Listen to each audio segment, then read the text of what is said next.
The first thing I heard was my daughter screaming my name through a phone that was already breaking apart in someone else's hand. "Dad!" Then came a crash, a muffled voice, and the sound of something metallic hitting concrete. I was standing in my kitchen when the call went dead. The clock on the wall read 9:17 p.m. My 16-year-old daughter, Sophie Bennett, should have been home 10 minutes earlier. She had left her best friend, Lily's house at 8:42. The drive was 12 minutes. I knew because I had driven that route hundreds of times. I called back, straight to voicemail. Again, nothing. My wife, Laura, came running from upstairs. One look at my face and she stopped. "What happened?" I didn't answer. I was already moving. My hand went to the drawer where I kept my wallet, keys, and a phone I hadn't touched in 3 years. Laura saw it. Her expression changed. "Ethan." I looked at her. "They took Sophie." She covered her mouth. The next 30 seconds became a blur of movement. I grabbed my jacket. Laura grabbed Sophie's photograph from the refrigerator. I opened the secure phone and entered a sequence I had promised myself I would never use again. The screen lit up with a single word: reactivate. I pressed yes. Somewhere far away, a dormant system woke up. My name was Ethan Bennett. To the world, I was a former military contractor who had spent years working overseas. That was the public version. The truth was buried under layers of classification. Before I came home, I had served in a special operations unit that handled missions too sensitive for ordinary military channels. People called us Delta Ops because they didn't know what else to call us. We were sent where normal rules stopped working. We were trained to find people who disappeared into hostile territory and bring them back. I had walked away because Laura was pregnant with Sophie, and I wanted my daughter to know me as a father instead of a name attached to a memorial wall. I had kept my promise for 16 years, until tonight. A message appeared on the secure phone. "Unknown number. Your daughter is alive. Do not contact police. Do not contact military. Bring what we ask for." Laura read it over my shoulder. "What do they want?" Another message arrived. A photograph. Sophie was sitting in a dark room, hands bound, terrified but conscious. My knees almost gave out. I zoomed in. There was a small cut near her eyebrow. Her eyes were red from crying, but behind her, barely visible, was a faded mural of a blue bird. I recognized it. "Where is that?" Laura whispered. I stared at the photograph. "I don't know." Then I noticed something else. A reflection in the metal chair beside Sophie. 3 letters. N-O-R. I remembered them from an old intelligence file. North Orchard Road, an abandoned commercial district outside the city. The street cartel operating there was called Los Rojos. They were known for extortion, trafficking, and kidnapping, but they had never targeted my family. Not once. That meant someone had given them information. Someone knew who I was. Someone knew Sophie was my daughter. And whoever had arranged this wasn't simply demanding money. They were testing whether the man I used to be was still alive. I looked at Laura. "I'm bringing our daughter home." She grabbed my arm. "Ethan, don't disappear into that man again." I looked toward the photograph of Sophie. "That man isn't coming back." I picked up my keys. "Her father is." And as I stepped into the cold night, I had no idea that the kidnapping of one 16-year-old girl was about to expose a network far more dangerous than the street cartel that had taken her. I reached the intersection where Sophie's car had last been seen at 9:31 p.m. The road was nearly empty. Rain had started falling, turning the asphalt black beneath the streetlights. Her silver sedan sat abandoned beside a closed convenience store.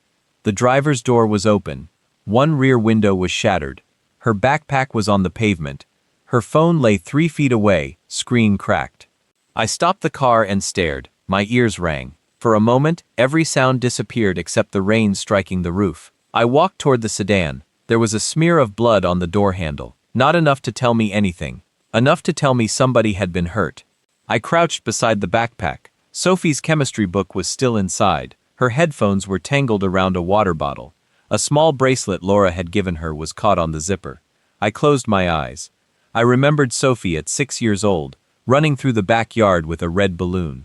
At 10, sitting beside me while I taught her how to change a bicycle tire. At 15, yelling because I wouldn't let her drive alone at night. She had always accused me of being overprotective. Tonight, Every instinct I had ever buried was screaming that I hadn't been protective enough.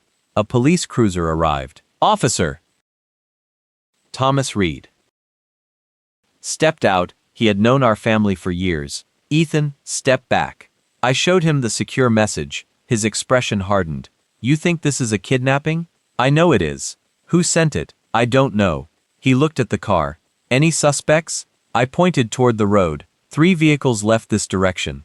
He looked surprised. How do you know? I didn't answer. He noticed the way I was studying tire marks.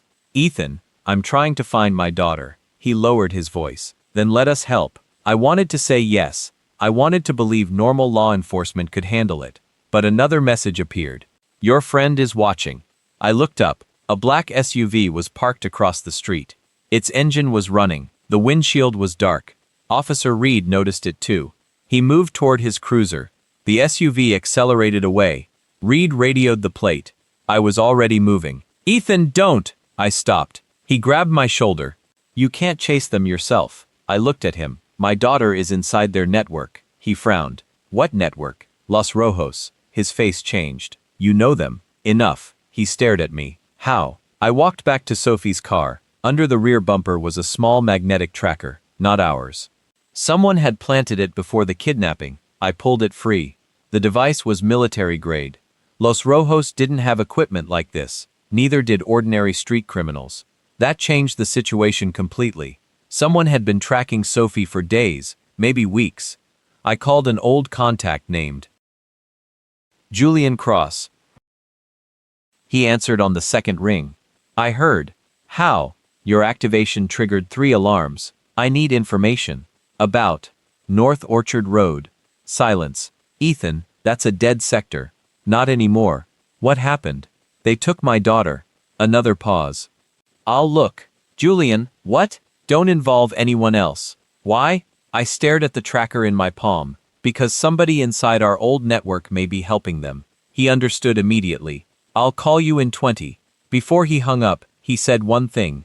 Ethan, if you're right, this isn't a kidnapping. I know. Then what is it? I looked at Sophie's abandoned backpack. It's an extraction. I drove toward North Orchard Road. Behind me, police lights disappeared into the rain. Ahead of me, the city became darker with every mile. And somewhere inside that darkness, my 16-year-old daughter was waiting for a father she had never known was trained to find people who didn't want to be found. Julian Cross called at 10:04 p.m. His voice was low. I found the warehouse. Where? North Orchard, Building 19. Who owns it? 3 shell companies, all connected to a freight business. Los Rojos? Yes, but that's not the problem. I tightened my grip on the steering wheel. What is? The warehouse has been empty for 18 months. Then why is there power? Exactly. I parked 2 blocks away and watched Building 19 through binoculars. No obvious movement. One security light flickered above a side door. A delivery truck sat behind the building. No markings. I waited. 5 minutes. 10. Then a man stepped outside. He wore a black jacket with a red stripe. Another followed. Then another. I recognized the third man. Hector Velez. Known cartel lieutenant, violent reputation. But there was something wrong with his posture. He wasn't looking around like a street criminal. He was checking rooftops, windows, intersections. He had professional training. That made my stomach tighten. I called Julian. Hector Velez is inside. Then leave. No. Ethan, my daughter is in there. I know. Then stop telling me to leave. Silence. There's another name attached to the building, Julian said. Victor Sloan. My blood went cold. Victor Sloan had been a former intelligence logistics officer. He disappeared after an investigation into unauthorized operations overseas. Officially, he had died in a boating accident. I had always suspected otherwise.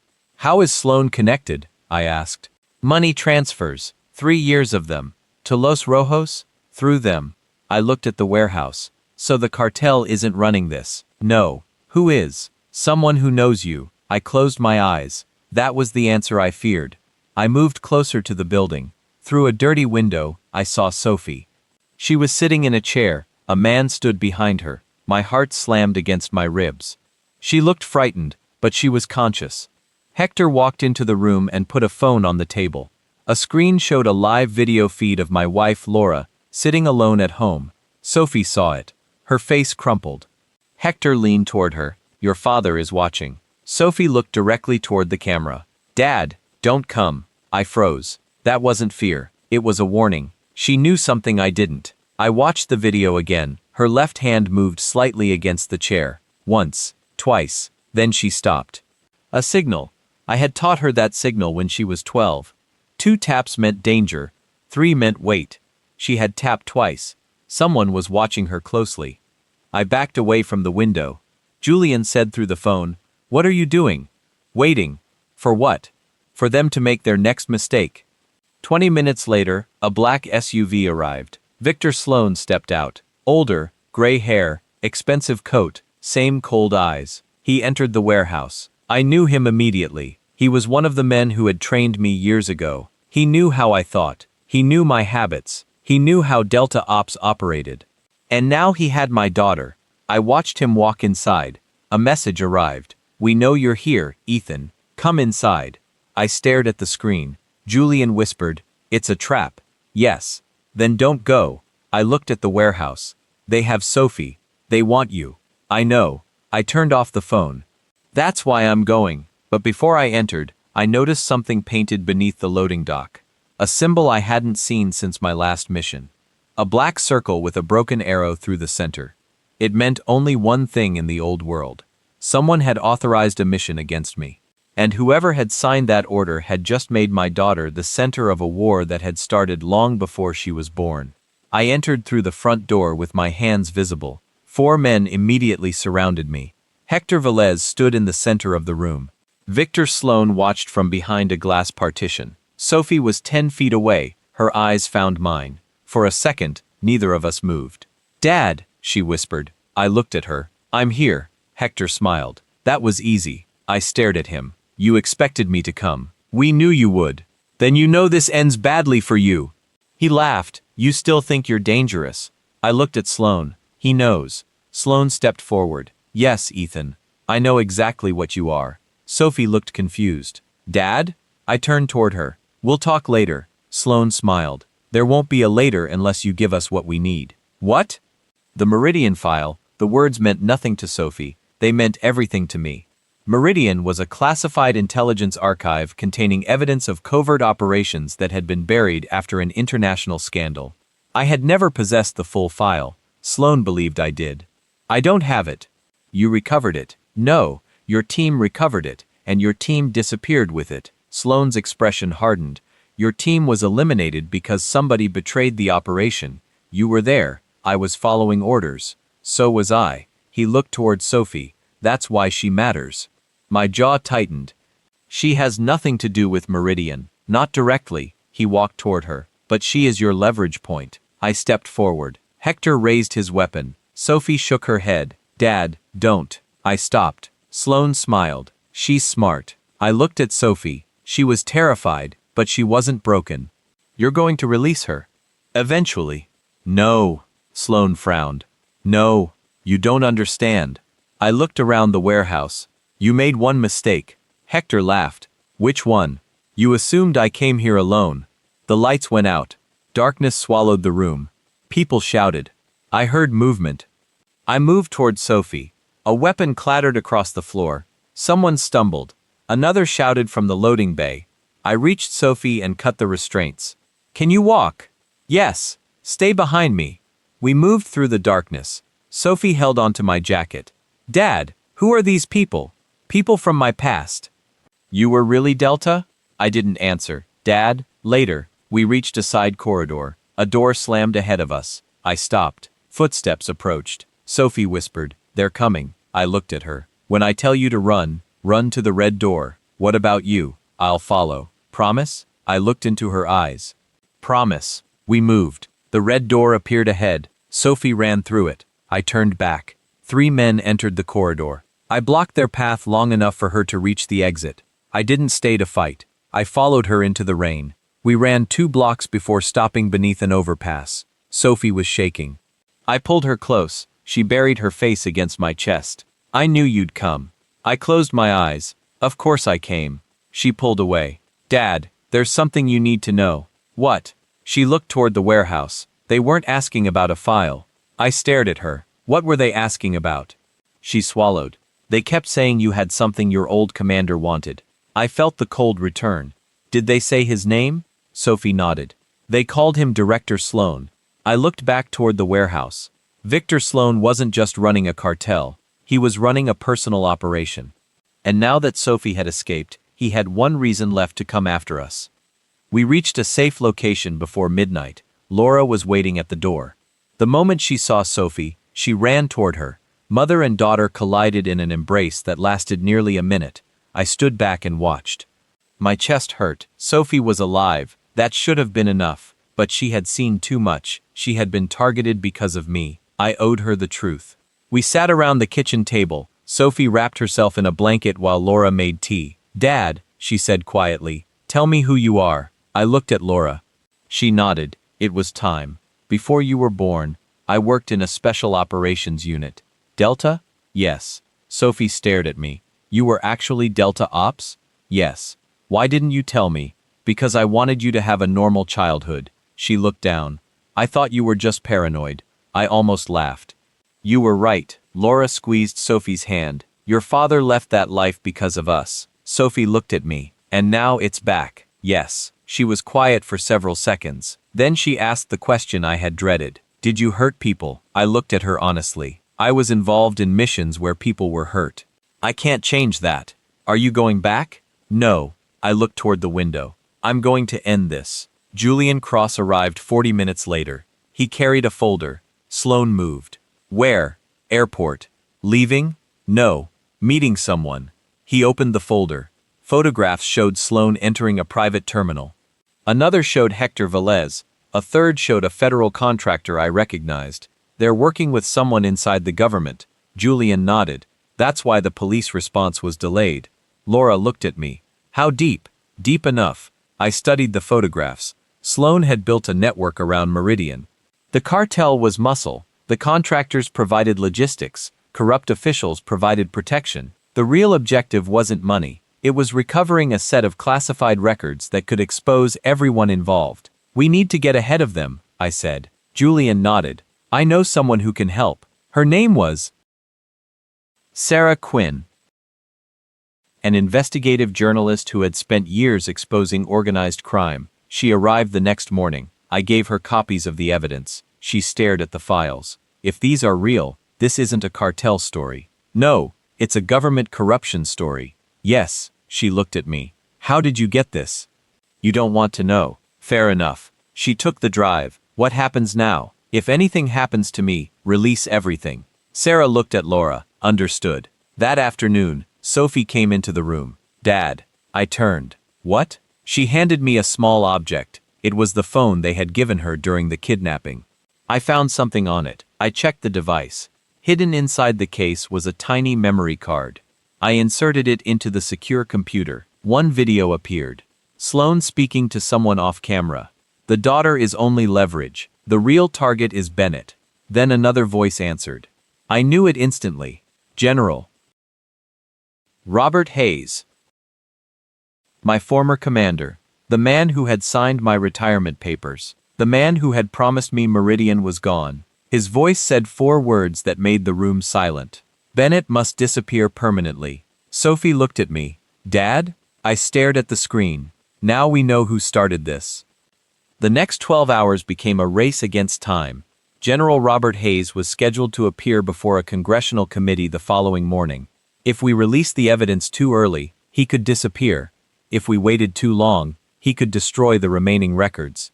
Sarah Quinn coordinated with prosecutors. Julian tracked financial transfers. Laura stayed with Sophie. I returned to the abandoned warehouse where the kidnapping had started. The building was empty now. Rainwater dripped through the ceiling. Broken glass covered the floor. I stood where Sophie had been held and felt a familiar pressure behind my eyes. Not rage, focus. I found a hidden office behind a false wall. Inside were computers, documents, photographs, and a map showing every person connected to Meridian. My name was at the center.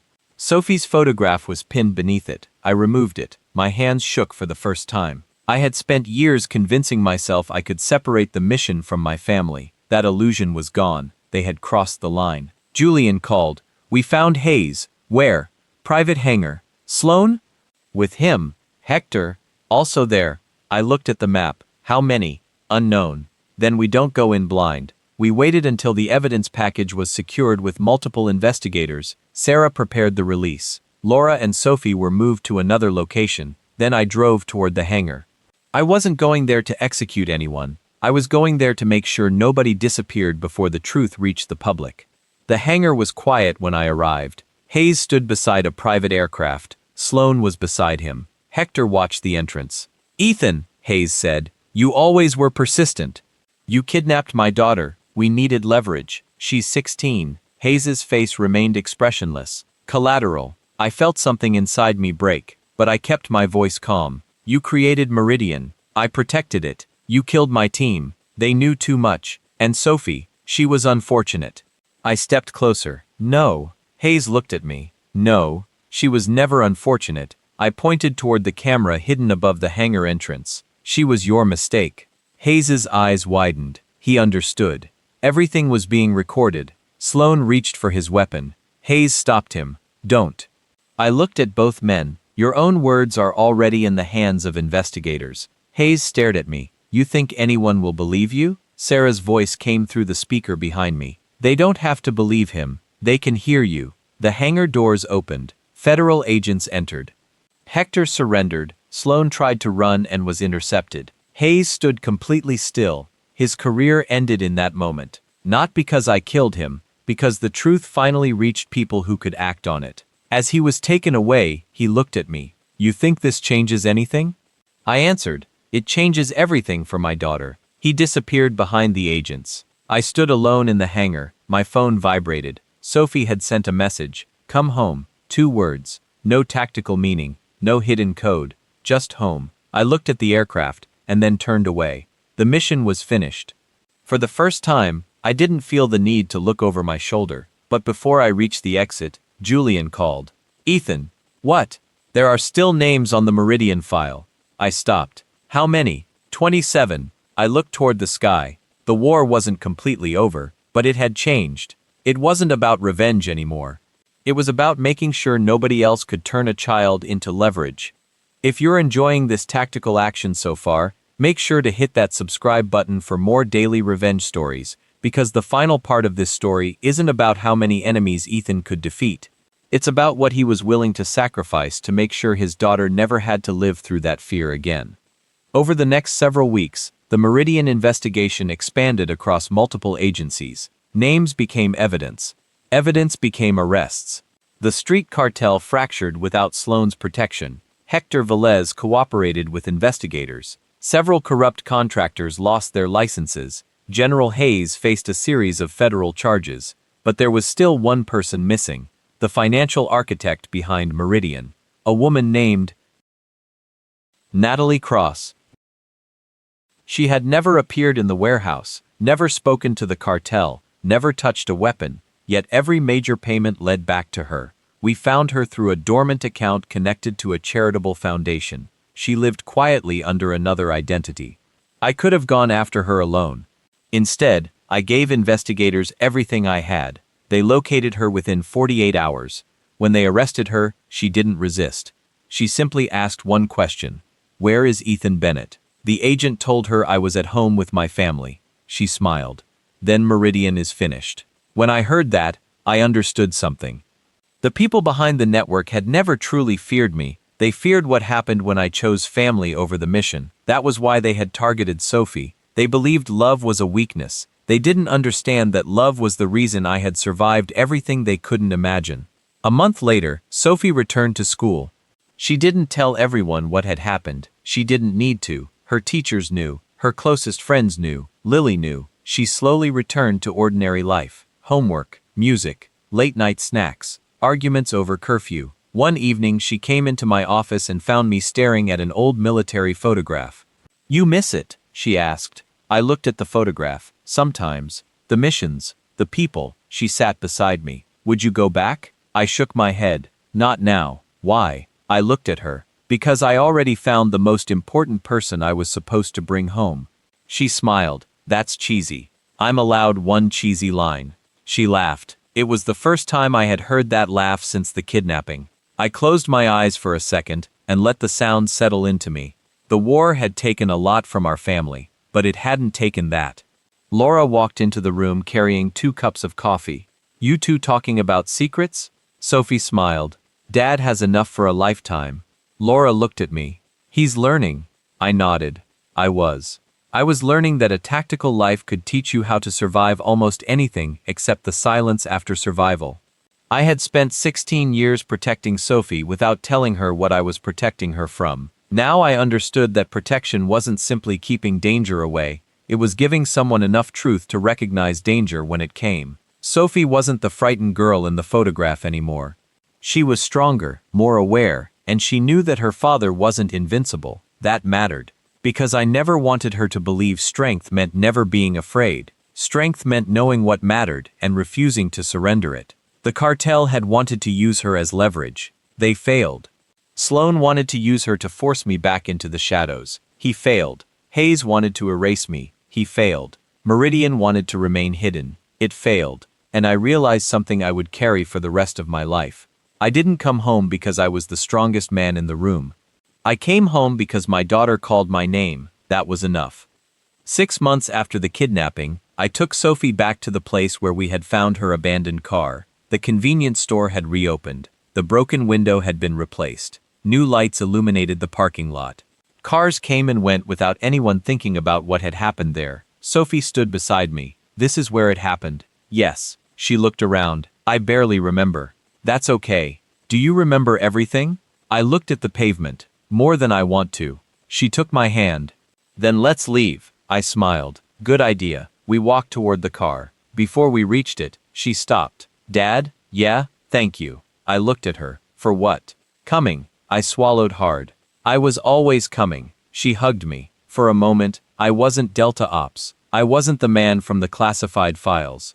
I wasn't Ghost 6. I was simply her father, and that was the identity I wanted to keep.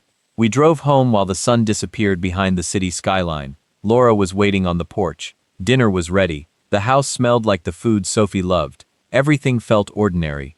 Beautifully ordinary. Later that night, I walked into Sophie's room and found her asleep with a book open beside her. I pulled the blanket over her shoulders and stood there for a moment. 16 years earlier, I had held her for the first time and promised I would protect her. I had thought protection meant keeping danger away. Now I understood it meant something deeper. It meant being there when the world became frightening. It meant telling the truth when lies were easier. It meant knowing when to fight and knowing when to walk away. The people who kidnapped my daughter thought they had discovered my weakness. They had actually discovered my purpose. They didn't know her dad was Delta Ops. But more importantly, they didn't know he was her father. They thought they were taking a 16-year-old girl from an ordinary family. They didn't understand the consequences of threatening someone who had spent years learning how to find the missing and bring them home. But the final victory wasn't what happened to the cartel. It wasn't what happened to Sloan or Hayes. It wasn't the headlines or the arrests.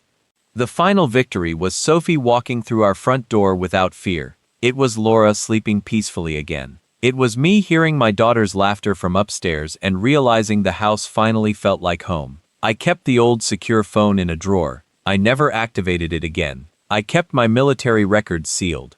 I never reopened them, and I never forgot what happened. Some memories are warnings, some are scars, some are promises. Sophie's kidnapping became all three. Years later, when someone asked me why I had walked away from the military, I gave them the simplest answer possible. Because I had a daughter waiting for me.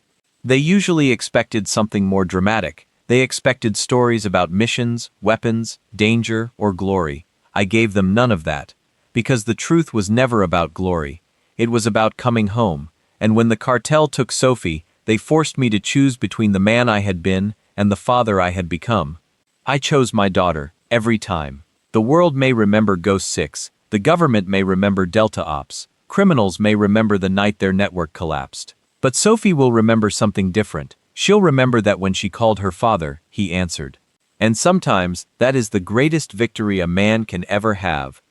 So where are you watching from? Comment on your city or country below. I want to know where you're listening from tonight. And what kind of story do you want next? Military revenge. psychological thriller, or emotional family justice? Now here's the question I want you to debate. If you were in Ethan's shoes, would you have trusted the authorities and waited for the system to rescue your 16-year-old daughter, or would you have taken matters into your own hands the moment you discovered she was being held by a criminal network?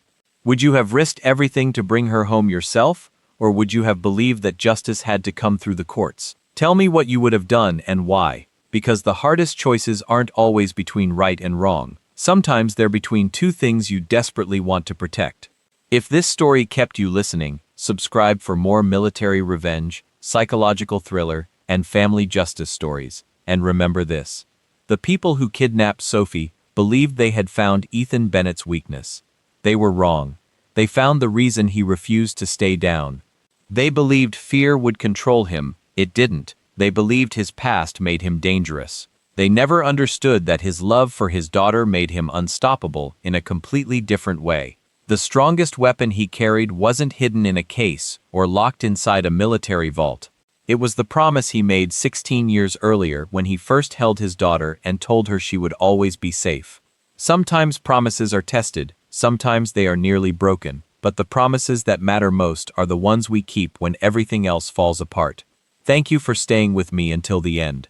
Stay safe, protect your family, keep your loved ones close, and remember that courage isn't always about fighting. Sometimes courage is coming home, telling the truth, and refusing to let the people who hurt you decide who you become. Until the next story, take care of yourself and the people you love.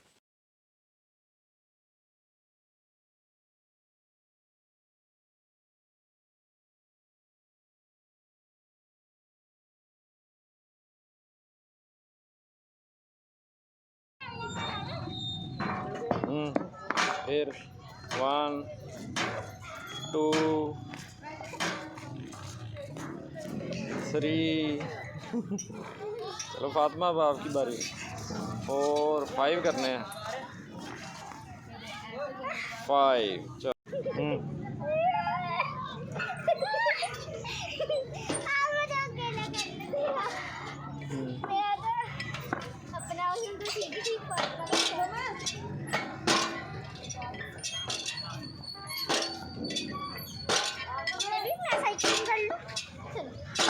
Cycle पे ride में बता जो क्या तू उधर ला पापा से भी देख क्या कर रहा है इसको लग ना जाए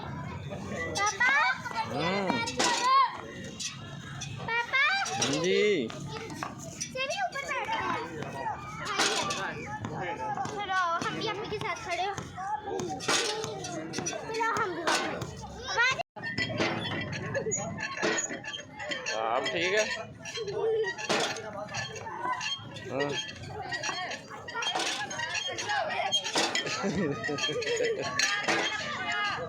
हाँ 10 बार करना है 3 4 5 6 7 8 9 बस हो गई चलो 1 उठो उठो ऐसे नहीं इधर हाथ रखो